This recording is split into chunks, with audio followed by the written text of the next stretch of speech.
Good morning, children. In this video, we will be starting on with the 8th chapter, and the name of the chapter is Introduction to Maps.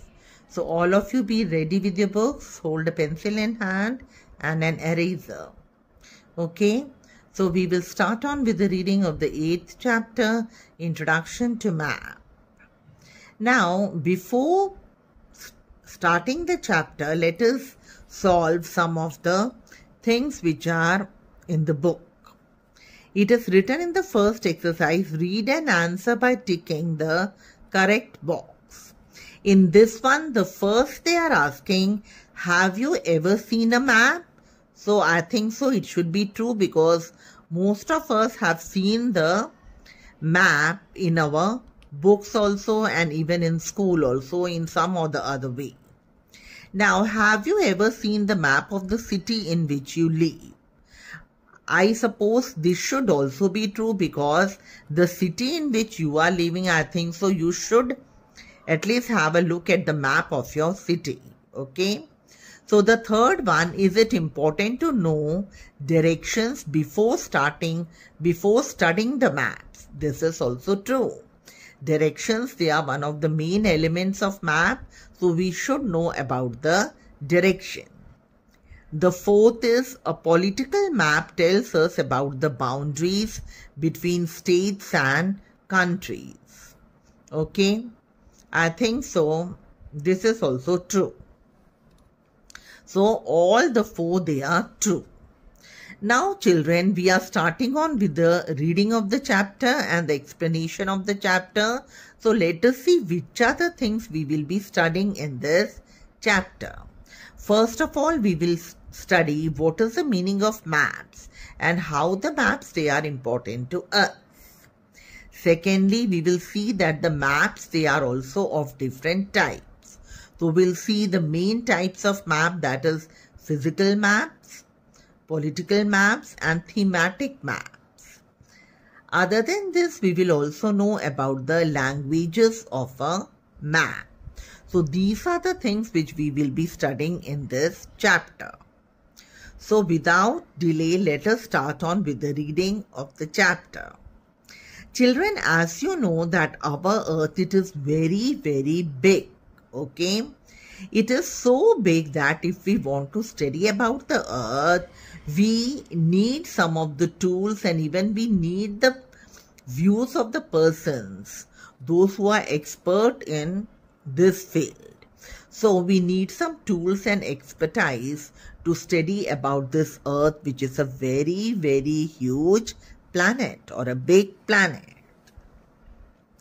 Now children, in third standard also, I think so, you have read about a globe. Most of us, we know about a globe. So what is a globe? Children, a globe is a small model of the earth. And whenever we want to study about the earth, we take the help of this small model, which is known as a globe. But children, when we want to study about the earth, we use a globe as well as a map. Now, there are some of the disadvantages about using a globe. What is the disadvantages? That a globe, it cannot show all the details of the earth, because the space available on the globe, it is less. So it does not show the specific and the detailed feature of the earth. That is the reason we often use maps in order to study about the earth, if we want to study about the detailed features of the earth. In this way, map, it becomes more useful than the globe.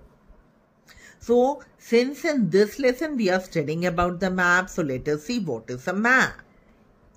Children, a map is a visual representation. Visual means like we are able to see the images, the pictures. A map, it is a visual representation of the entire area or a part of an area, usually on a flat surface, which is drawn according to a scale. So children, again I'll explain. A map, it is a visual representation of the earth. Now map, it can show the entire earth also, and it can be made of a part of the earth also. But one thing is there, that map is always made on a flat surface, and it is also drawn to a scale. Later on in this lesson, we will be explaining about what is a scale. So at present only we have to remember that a map, it is a visual representation. It can be of the entire area of the earth. It can be also a part of the earth, which is drawn on a flat surface, and it is also drawn according to a scale. Now children, as I already told, that globe is having some of the disadvantages. Now let us see why the maps, they are used in place of the globe, because maps, they are having many advantages. In other words, what are the advantages? Maps, first of all, they are very easy to carry and to store. Okay. Secondly, the maps, they are used more because it can be folded also, and it can also be kept in small places. Third, map also gives the detailed information about an area. The area, it can be small also and big also. Okay, it can be in both ways. Then the maps, they also show the large portions of an area at once. Although on the globe we cannot see the bigger areas in one glance, we have to rotate the globe if we want to see any other part. So in this way, these were all the advantages of a map. Okay. Now children, maps, as I already told you, that they are of different types and size. First of all, let us see which are the three most common types of maps. As we have already read before, that we are having physical maps, political maps, and thematic maps. Now let us see what is the difference between physical maps, political and thematic maps. First of all, we start on with physical maps. Okay children. Now as from the name only we can make out that the physical map shows the physical features of an area. Physical features means which are made by nature, like mountains are there, rivers are there, plateaus are there, seas are there, plains are there, oceans are there, etc. Okay, forests are there, etc. Now, second is political map. Okay. Now, let us see what are political map.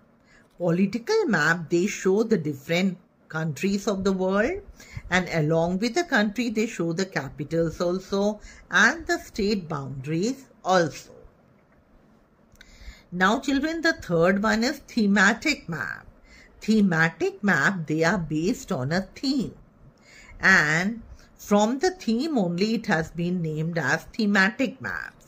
Thematic maps, they are the maps which give us some special information about a area of a particular area. Like it can also show the distribution of rainfall in an area, the wheat cultivation in an area, industries in an area, etc. Okay. Now children, these thematic maps, they are named according to the information which is shown on the map. Okay.